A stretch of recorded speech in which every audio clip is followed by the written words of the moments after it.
Hello everyone, this is Erik, the Asian movie enthusiast. We are going to finish off the final box of my Japanese movie collection. Well, the first movie today is Uzumaki. Yes, this is the horror film about the town that is basically assaulted and haunted by spiral patterns. As crazy and weird as it sounds, I think it works really well. It's one of my favorites from, I think, 2000, the year it came out. Check out my Asian horror playlist review from that year. Very oddball film.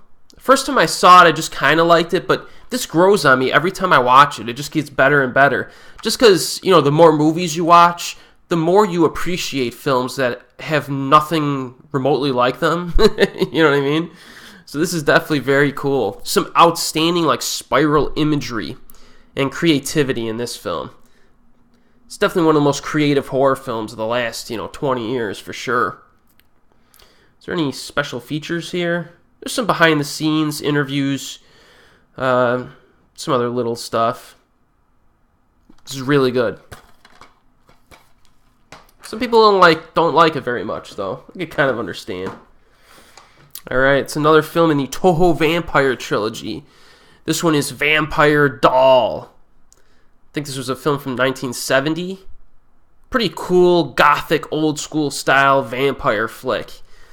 Check out my Asian horror review from the early 70s for some thoughts on this one. She's pretty cool looking. Really cool character design for the vampire girl. This isn't as high octane as you might think. It's actually probably the most tempered out of the three films in this Toho Vampire trilogy, but I think it's probably the best in terms of overall quality. So check this one out. Check them all out. But Vampire Doll's a good one.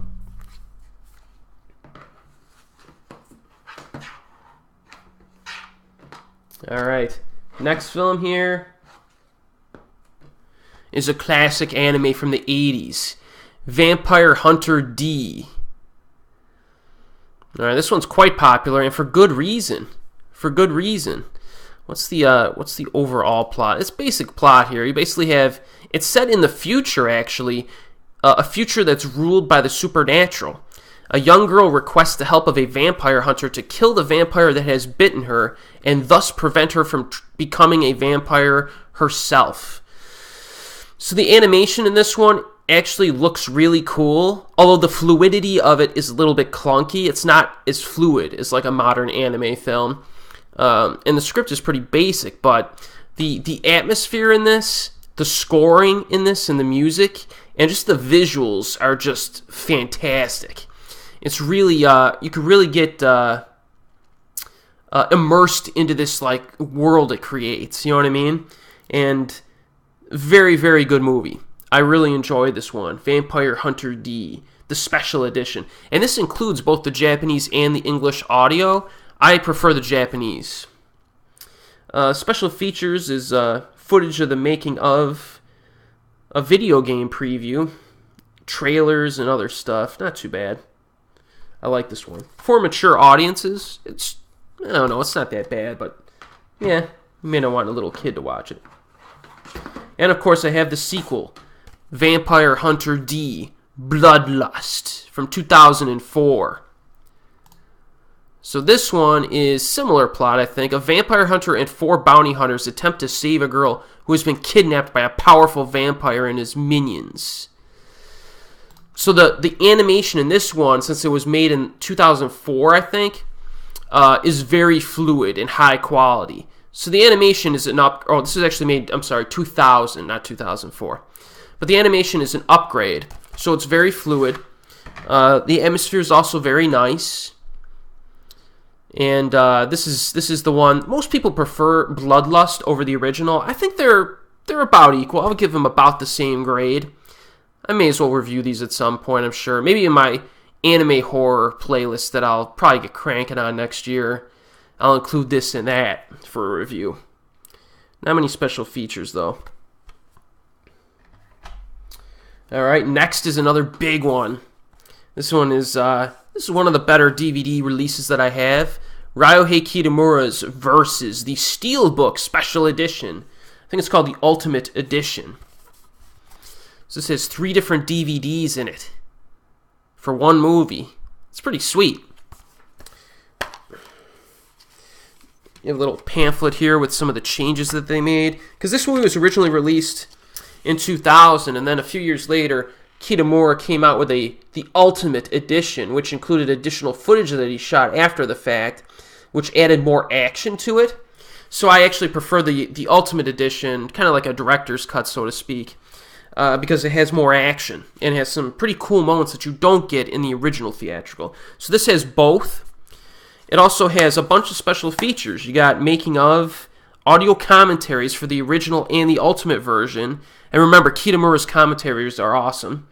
Deleted scenes, a bunch of other making of featurettes, some short films associated with it, and other stuff. So this is a solid release. I definitely recommend.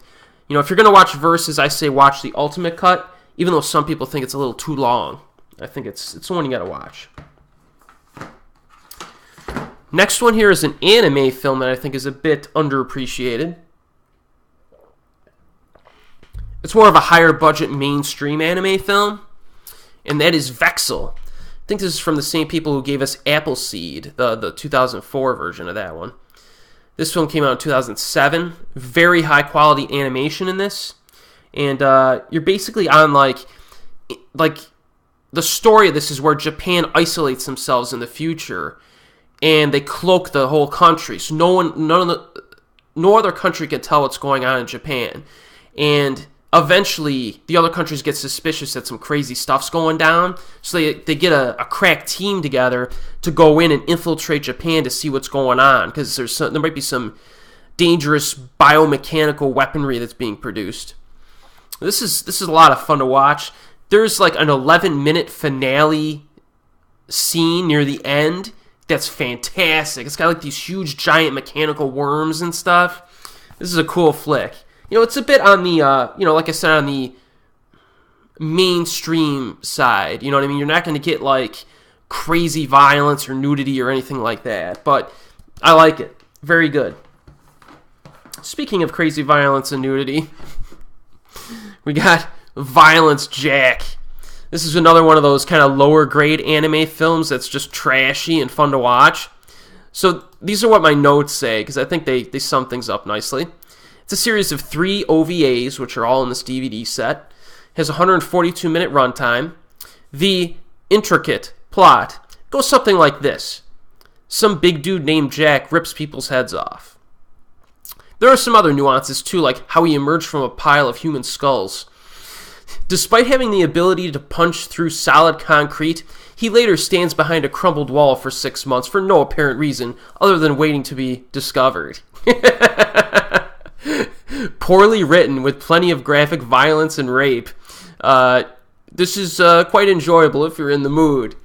So yeah, this is just pure trash, but I like it. I think it's fun to watch. You got to be in a certain mood though. Violence Jack. What kind of a name is that? It's not even like grammatically correct. I don't know. So you go from Vexille, a real classy mainstream anime, to Violence Jack. Man, the V's, we got some good movies here. We got Vital, Shinya Tsukamoto film again, of course. I gotta have it if it's from Shinya. This is the one where the guy's girlfriend dies in an accident. His head's kind of messed up.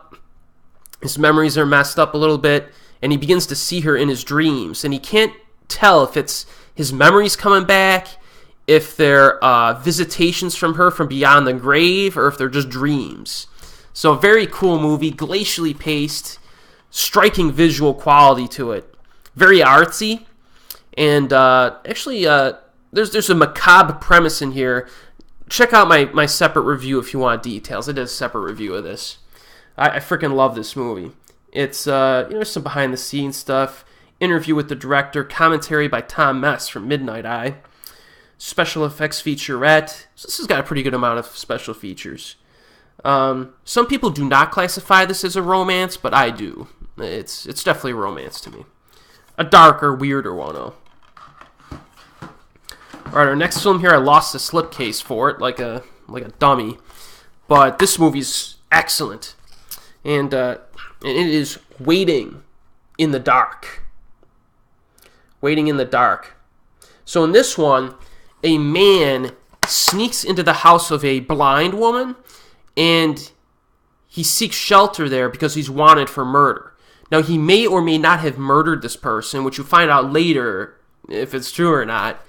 But the girl does not know he's there. Okay, so he's sneaking around her house, in this blind girl's house, and eventually, like, you start piecing things together about what happened and why he's there and all this stuff. So this is an excellent movie, Waiting in the Dark. Reina Tanaka gives probably the best performance of her career in it. Very slow pace. It's kind of like a slow burn drama thriller. But, it's not a horror movie or anything. But it's really good. I really enjoyed it. A little bit different. You know what I mean? So I definitely recommend it if you can get your hands on it. Alright, next is kind of a disappointing one. The Wall Man. You've probably never heard of this one, and there's probably a reason why. I thought it was a horror film, but it's really more like a drama with a little bit of horror in it, which is why I did not include it in my Asian horror playlist. It's basically about the mythology, or like the belief that there's a being that is within the walls of people's homes. And it's kind of played up a little bit for the creepiness, but there's a lot of like interviews here and stuff like that as to what people think about it. It's okay. It was mostly disappointing, maybe because I was expecting a horror film, but I might rewatch it again. I think this has no subs, though. This version might not have subs, which stinks. But in any case, I might give it another shot. Alright, we got a great comedy. One of the best comedies of recent memory. Certainly. Wood Job, yeah. No, it's not a dirty film. Get your head out of the gutter. This is from the same director as Swing Girls, which is also not a dirty film. Get your head out of the gutter. It's this one's about a guy who goes to a forest area, and he learns forestry, like cutting down trees and preserving the forest. And it's a comedy, and it's way more interesting and fun than you might expect. So I highly recommend Wood Job if you have not seen it. It just came out a few years ago, like 2012 or 2014 maybe. It's fantastic. I'll do a separate review of this. Don't worry. I'll do a separate review of that at some point. Really good comedy. Another review that I already did do a review of is The World of Kanako. I think this might be the UK version. I'm not exactly sure. No, this might be the American version.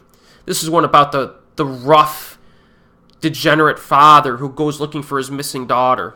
And some crazy stuff goes down. It's more of a dramatic thriller. Pretty dark stuff. Very kinetic visual style. Same director as Confessions. And, Tetsuya Nakashima. And, of course, Koji Yakusho is the lead actor. And, this is a really good movie. This is a single disc set? It is. It's got a pamphlet in it. Making of, interview with the star, the girl. Interview with the novelist. There's a booklet in here and some other stuff. Trailers. This is a really good movie. Pretty dark, though. Alright, now we're going to rattle off a bunch of horror films. You got X-Cross, which I covered in my 2007 video.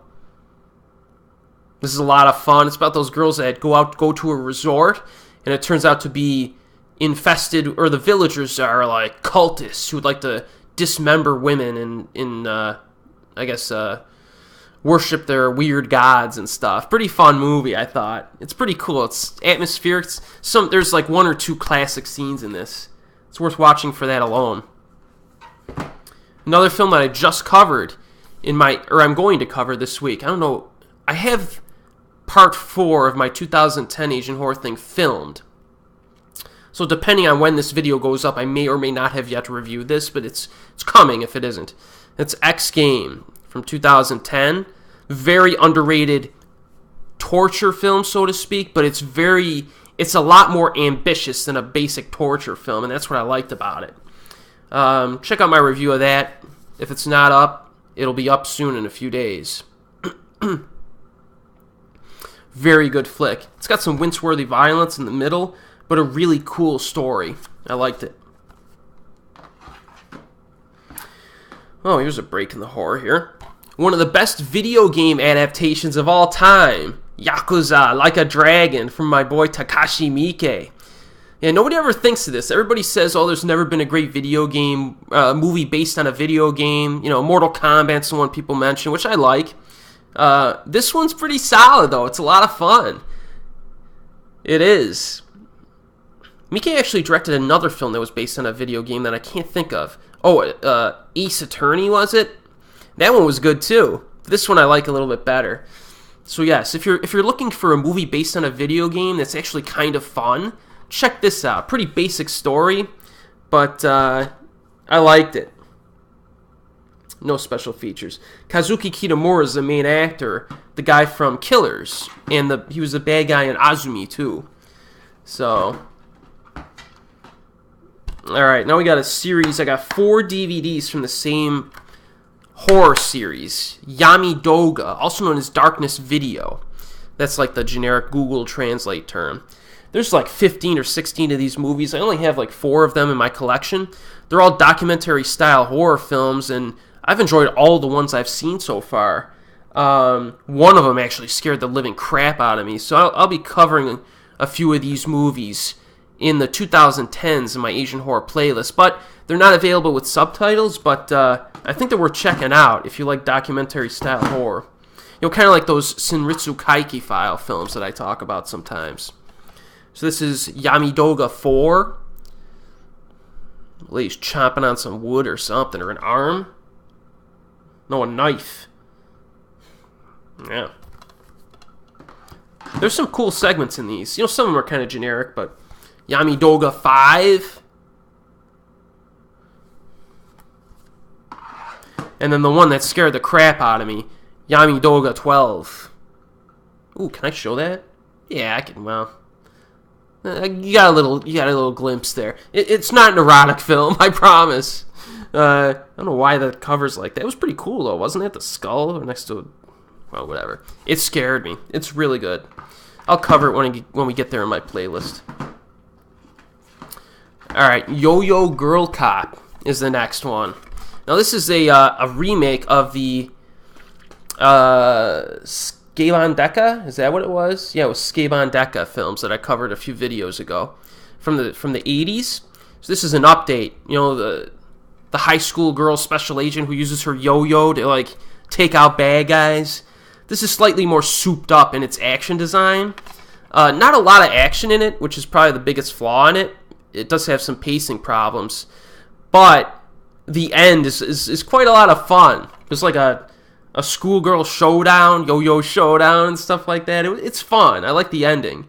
I liked it. Yo-Yo Girl Cop. Come on, man. It's fun, though. Here's one that's pretty cool. Here's a cult flick from the early 90s. Zeiram. There's also a sequel and an animated series, too. A cute intergalactic bounty hunter goes against like this big alien dude who's like a murderer. It's pretty sweet. This is a cool movie. A lot of action in it, too. It's properly paced. Some really interesting action scenes in this. It's definitely lower budget, but I like it a lot. I like it a lot. This director never really made a movie that was as good as this again. His name was Keita Amamiya. But check this one out.